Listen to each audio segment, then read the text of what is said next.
¿Listo? Sí, cuando quieras. Vale. Bueno, buenos días. Yo soy Lander Antón, soy adjunto del servicio de radiología de la sección de Neuro y soy el encargado de representar a mi servicio en este acto de formación de Centenario de Formación Sanitaria Especializada. Bueno, como es un acto que tiene que ver un poco con el contexto histórico, vamos a orientar un poco la charla también a la historia y vamos a hablar un poco de la radiología en la historia, tanto en el mundo como una segunda parte de la radiología en nuestro hospital. Entonces, bueno, van a ser dos bloques. Ay, es que se me ve ahí la cara. Bueno, da igual. Van a ser dos bloques en los que... Espera, voy a poner esto un poquito así, ¿vale? Ahí. Van a ser dos bloques en los que, por una parte, vamos a hablar de la radiología en la historia, basándonos en tres anécdotas sobre las que se puede fundamentar un poco el desarrollo de la radiología en el siglo XX. Y, por otra parte, vamos a hablar un poco de la radiología en nuestro propio hospital, para conocer un poco pues, la historia, que siempre está bien. Entonces, bueno, el primer bloque son las historias de la radiología y la primera historia es el descubrimiento de los rayos X. Que, bueno, seguro que muchos de mis compañeros tampoco saben mucho sobre el tema, o sea que así además aprendemos. El descubrimiento de rayos X lo llevó a cabo Wilhelm Conrad Röntgen, que era un físico ingeniero mecánico alemán, trabajaba en la Universidad de Würzburg, en Alemania.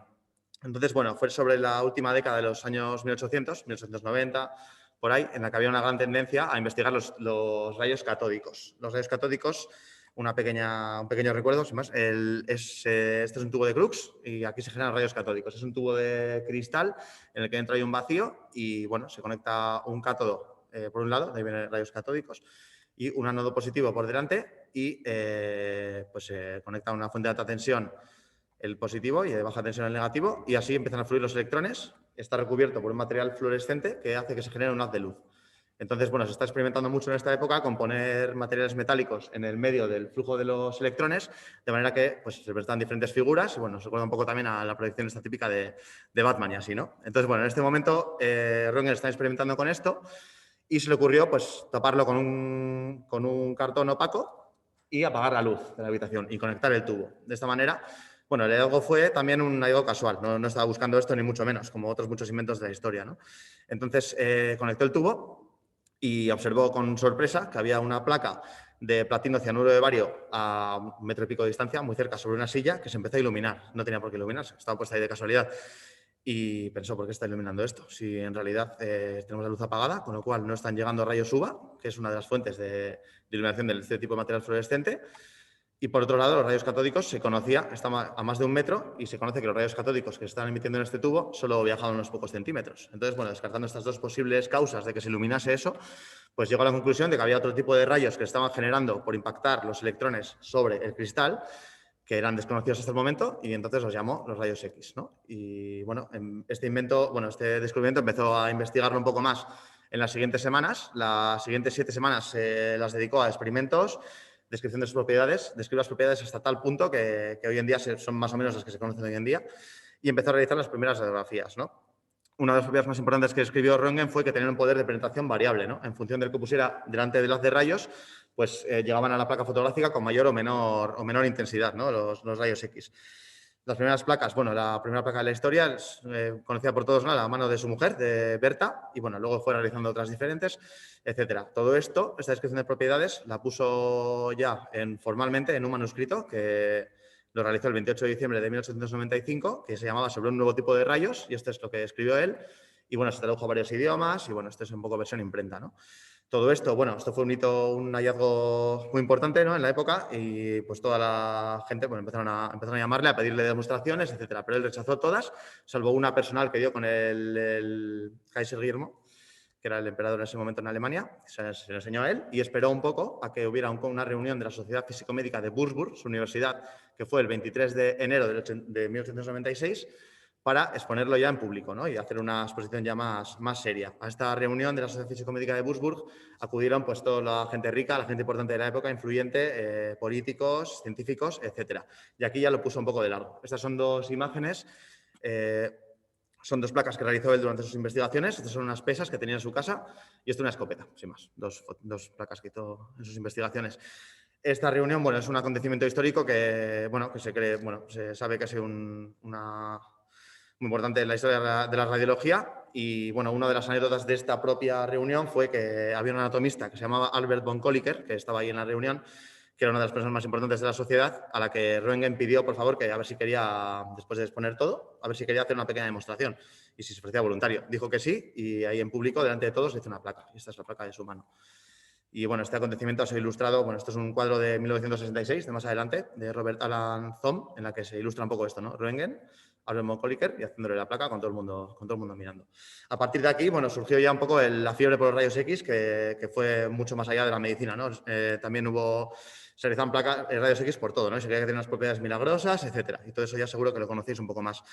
Para terminar esta anécdota, reseñar un poco el carácter altruista de Röntgen, que, bueno, ganó el Premio Nobel de Física en 1901 y donó todo el dinero a la Universidad de Würzburg, donde había desarrollado todo este experimento. Después rechazó cualquier patente relacionada con el invento porque no quería que nadie se beneficiase económicamente, quería que todo el mundo se beneficiase por igual y tampoco quiso que los rayos llevaran su nombre, a pesar de que hoy en día en alemán, una palabra que no voy a pronunciar, sí que se llaman, incluyen su nombre. Nada, esto es la primera anécdota. Vale, pasamos a la segunda, que es un poquito más adelante, es ya un poquito... Ya ha entrado el siglo XX y le he titulado Marie Curie y el Tesla de Ciudad Real. Vale, para ello vamos a hablar un poco primero de uno de los inventores españoles más importantes del siglo XX y que, bueno, pues prácticamente yo creo que nadie conoce y realmente yo creo que sí que es importante que los médicos conozcamos un poco su repercusión en la medicina, que es Mónico Sánchez. Mónico Sánchez fue un científico, nació como en una familia humilde en un pueblo de Ciudad Real, Piedrabuena. Es un pueblo que hoy en día, si miras en Wikipedia, tiene menos de 4.500 habitantes y en esta época, pues os podéis imaginar, ¿no? Esta es una foto, no es de este año, pero bueno, de este mismo año, pero bueno, es una foto de época y yo creo que aquí casi estaban todos los habitantes del pueblo. Se dedicó como mozo de carga y dependiente de una tienda de ultramarinos. Era una persona muy inteligente y que tenía mucha visión empresarial y por otra parte también tenía su sueño era hacerse ingeniero industrial. Y bueno, este pueblo pues de momento no podía llevar a cabo su sueño, con lo cual empezó a evolucionar dentro de la tienda de ultramarinos hasta el punto que, siendo dependiente, al final la consiguió comprar para él mismo y acabó siendo propietario de la tienda de ultramarinos. Con 19 años, en 1899, se trasladó a Madrid vendiendo esta tienda de ultramarinos para cumplir su sueño. Y al llegar a Madrid, se encontró con el primero de los problemas, ¿no? Que era que no tenía la formación básica suficiente para entrar en la universidad y estudiar ingeniería industrial. Y por otra parte, la universidad estaba cerrada porque hasta 1902 no volvió a abrir por motivos políticos. Entonces tuvo que buscar otras vías y empezó haciendo un curso de electricidad por correspondencia. ¿Qué problema había aquí? Pues que el curso de electricidad estaba muy bien, me parece una buena alternativa, pero estos cursos solo se ofrecían por correspondencia con Estados Unidos. Entonces tuvo que aprender a la vez que electrónica inglés, ¿no? Que tampoco sabía. Entonces pues empezó a hacer el curso y le fue bastante bien hasta el punto en el que su profesor, uno de los profesores, que también era presidente de la Asociación de Ingenieros Eléctricos de americanos, pues le ofreció trasladarse a Estados Unidos para trabajar con él. Y en 1904 se trasladó a Estados Unidos. Este profesor también le ofreció un trabajo allí, aparte de investigar con él, pues un trabajo para poder tener una vida estable allí, vivir el sueño americano, ¿no? Entonces, nada, se trasladó a Estados Unidos y empezó a trabajar de delineante en este trabajo que le habían ofrecido y poco a poco fue ascendiendo hasta hacerse ingeniero jefe eléctrico tras sacarse el título en 1907. En 1908 le fichó una empresa muy importante como ingeniero jefe eléctrico y nada, pues aparte que además de seguir formándose, después de sacarse el título, pues empezó a realizar inventos y uno de sus inventos más importantes es por el que le he sacado en esta charla, ¿no? Que es el aparato de rayos portátil, ¿vale? Lo inventó en 1909 y, bueno, ¿por qué es tan importante? En esa época los rayos X estaban muy de moda, como he dicho antes, ¿no? Estamos ahí un poco siguiendo la historia que hemos empezado con Röntgen y en este momento estaban muy de moda. ¿Qué problema tenían? Pues que hacía falta transformadores muy pesados, requerían generadores de alta tensión, etcétera, y bueno, los equipos pesaban muchísimo y bueno, estaban en muchos sitios, pero no podían transportarse, cambiarse de habitación, eran muy poco manipulables y encima dependían de corriente continua. Entonces, bueno, Mónico Sánchez, basándose en los avances tecnológicos de la época, entre ellos un invento de Tesla mediante el cual los motores podían adaptarse a la corriente alterna, consiguió que los transformadores fueran muchísimo menos pesados y conseguir incluso meter un aparato de rayos X en un maletín, ¿no? Este es uno de ellos y bueno, el peso era de 10 kilos y con esto pues fue un auténtico hito, ¿no? Podía llevarse rayos X a cualquier lado y sacar placas prácticamente en cualquier lado. Ventajas, lo que he dicho, ¿no? El tamaño, el peso, mucho más manejables y conectables también a corriente continua y alterna. En ese momento había una batalla por la guerra de las corrientes, que se llama, ¿no? Nueva York, que había tanto continua como alterna. Entonces, bueno, pues esto lo hizo de oro y le ofrecieron muchos contratos en Estados Unidos para seguir investigando y para sacar partido de este invento. Pero como muchos de nosotros, Mónico Sánchez le tiraba mucho su tierra y decidió volverse a Ciudad Real y crear el laboratorio eléctrico Sánchez en Ciudad Real y a partir de ahí desarrollar sus aparatos de rayos X y venderlos desde ahí al resto de Europa y al resto del mundo. Y bueno, pues se hizo rico, se hizo de oro y durante varias décadas fue una persona, un científico muy importante, ¿no? Entonces, esto por un lado. Y por otro lado, el título de la charla era Marie Curie y pensáis que tiene que ver. Pues Marie Curie, por otro lado, en este momento, vamos a hablar un poco de la relación de Marie Curie con la Primera Guerra Mundial. La Primera Guerra Mundial empezó en 1914 y Marie Curie en ese momento había ganado 2 premios Nobel, ¿no? Bueno, el último en 1911. Marie Curie en ese momento, como también un poco la sociedad actual, en ese momento no era recordada, era 1914, 3 años habían pasado, no era recordada por los premios Nobel, sino porque en ese momento Pierre Curie había muerto en 1910 y en 1914 estaba intentando rehacer su vida con un científico francés que se llamaba Paul Langevin. Este científico francés tenía familia e hijos, ¿no? Entonces la gente, la sociedad francesa, era un personaje bastante odiado en ese momento por varias esferas porque había como destrozado la vida de este científico. Y era tristemente conocida más por eso que por todas las aportaciones a la ciencia, ¿no? A pesar de esto, Marie Curie no era una persona que se rindiera fácilmente y nada, pues empezó, bueno, con la moda que estaba, los rayos X, etcétera, pensó que un buen uso de los rayos X podía salvar muchas vidas, ¿no? En el campo de batalla. Sí que se hacían placas, pero había un problema muy importante, que era que los soldados que sufrían accidentes, que sufrían tiros, etcétera, había que llevarlos al hospital para hacerse la placa, ser diagnosticados y luego ya ser tratados. Entonces, la idea de Marie Curie era promover el uso de la radiología a pie de campo de batalla, ¿no? Por una parte, creando pequeños puestos radiológicos y por otra parte, con unidades móviles de radiología. Entonces, a ella se le atribuye el primer centro de radiología militar de Francia. Bueno, ella tuvo que pasar muchos obstáculos, ¿no? Como siempre, pasar el escepticismo, las reticencias del Ministerio de Sanidad, del Ejército, etcétera, pero al final lo consiguió y suyo es el primer centro, su idea fue el primer centro de radiología militar de Francia. Y por otra parte, también inventó y adaptó ella misma unas camionetas que las llamaron cariñosamente las Petit Curie, que tenían en la parte de atrás una cámara oscura en la que se hacía el revelado de las radiografías. Tenían el aparato de radios portátiles de Mónico Sánchez, aquí la relación entre ellos, y tenían también un generador portátil, de manera pues, que se podían hacer placas en el campo de batalla y ya en función de si estuvieran bien o mal los soldados, llevarles al hospital o no, con el avance que eso suponía para el ejército francés. Y luego, aparte de todo esto, aparte de adaptar estas camionetas, tuvo una labor de formación muy importante, ¿no? Formación tanto suya propia, porque no conocía nada de mecánica y tuvo que aprender tanto a arreglar furgonetas como a conducir, ¿no? Porque ella misma condujo una, siendo una de las primeras mujeres de la historia que se sacó el carnet de conducir.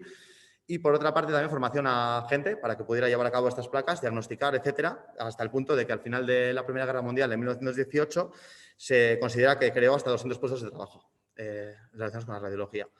Todo esto ella lo cuenta un poco más adelante. En 1921 publicó este escrito en el que, bueno, la radiología y la guerra, ¿no? En el que habla un poco de toda la relación de la radiología con la Primera Guerra Mundial. Y esta ha sido la segunda anécdota. Y la tercera se titula Love Me Do y nada, bueno, los tiros van un poco por donde os podéis imaginar, ¿no? Que no lo haya terareado. Vamos a hablar primero de EMI, que es una discográfica muy importante hoy en día. EMI fue fundada en 1931 a partir de la fusión de una empresa discográfica muy importante británica y otra empresa de innovación, ¿no? Entonces era una empresa que, como todas las empresas, quería ganar dinero. Por una parte, con la venta de discos, el negocio de las discográficas era un negocio que estaba muy en boga en el momento, ¿no? Se está poniendo muy de moda y era una potencial fuente de ingresos muy importante. Y por otra parte, inventando cosas, ¿no? Eran las dos maneras que tenía pensado EMI ganar dinero. Entonces, en el lado del desarrollo estaba Godfrey Hounsfield, que empezó siendo técnico y ya tuvo que ver, Godfrey Hounsfield, ingeniero electrónico inglés, tuvo que ver con el desarrollo de la tecnología del radar porque participó como técnico ya aquí, ¿no? Lo pongo aquí porque también tiene que ver mucho con la radiología, porque en base a estos conceptos se desarrolló después la ecografía, ¿no? Entonces ya tuvo que ver aquí y Godfrey Hounsfield un poco más adelante se hizo jefe de la sección médica del Departamento de Investigación de EMI. Entonces, después de la Segunda Guerra Mundial, por una parte tenía un departamento EMI, tenía un departamento tecnológico que había conseguido grandes logros, pero estaban especializados en la música, con lo cual no podían sacarle mucho marketing a esto, no le daba mucho éxito comercial, ¿no? Y por otra parte, hicieron una gran inversión en música y contrataron, firmaron a un montón de artistas, por ejemplo, Frank Sinatra, por ejemplo, los Beach Boys, etcétera, que le estaban dando muchísimos ingresos. Entonces empezaron a ver que lo que les daba dinero de verdad era la música. Empezaron incluso, se cuenta como que la parte tecnológica de EMI estaba ya casi en decadencia, estaban ya pensando en dejarla, a pesar de que se seguían consiguiendo grandes logros porque tenía grandes científicos en su plantilla, ¿no? Entre ellos Hounsfield, que bueno, suyo también es el invento del primer ordenador transistorizado de Gran Bretaña, que es este de aquí, que lo llevó a cabo en 1958. Así va la cosa en la década de los 50. Y llegamos a los 60 y bueno, esta era un poco la tendencia que seguía EMI, hasta que, bueno, coincidió en el tiempo con 4 chicos de Liverpool, ¿no? Que empezaron a tocar en diferentes locales de Liverpool y estaban buscando a alguien que les llevase para publicar un disco. Su manager, en este momento había 2 empresas discográficas importantes en Gran Bretaña, que eran Decca Records y EMI. El manager de los Beatles tenía mucho contacto con Decca Records, entonces fue primero donde ellos, con la maqueta de los Beatles, y en Decca Records, sorprendentemente, la rechazaron, argumentando que las guitarras no estaban de moda ya, que estaban un poco pasadas de moda. Entonces el manager fue a donde EMI y EMI dijo, pues venga, os voy a contratar. Y en el 62 firmaron a los Beatles. Como os podéis imaginar, este es el primer single, ¿no? Por eso se llama así la historia. Y firmaron a los Beatles y el primer año que les firmaron, los ingresos subieron un 80%, os podéis imaginar. Estuvieron más o menos los 10 años que duró su carrera, el número 1 top ventas y nada, pues esto supuso una inyección económica muy importante para EMI. Y así, pues revitalizaron su sección de desarrollo y en 1967, que fue el mismo año en que se publicó el disco de Sgt. Pepper de los Beatles, empezó el desarrollo del TAC. El desarrollo del TAC lo llevó a cabo Godfrey Hounsfield en base a ideas publicadas por Cormac. No fue una investigación conjunta, sino que se superpusieron un poco en el tiempo, se solaparon y después ganaron los 2 juntos el premio Nobel. En el 72 se llevaron a cabo los primeros ensayos clínicos y el primer año se vendieron los primeros 5 aparatos. Se distribuyeron por Gran Bretaña y Estados Unidos. Y este es el primer escáner de la historia, un TAC de cráneo realizado en el 72. Y nada, estas han sido un poco las 3 historias de la radiología, sin más, que nos hablan un poco del desarrollo de la radiología en la historia. Y ahora vamos a hablar del desarrollo de nuestro servicio en el Hospital de Basurto. Todo empieza en el 84, ¿no? Como regla mnemotécnica, a mí me ha hecho gracia esto un poco también, que coincide con el nombre de la novela de Orwell y, bueno, para acordarnos un poco, pues nos vamos a acordar que fue el año en el que el Gran Hermano empezó a ver en nuestro interior, ¿no? Entonces, en el 84 se individualizó definitivamente la radiología como especialidad. Previamente estaba la electroradiología, que era una especie de troncal que abarcaba lo que hoy son la radioterapia, la radiología y la medicina nuclear.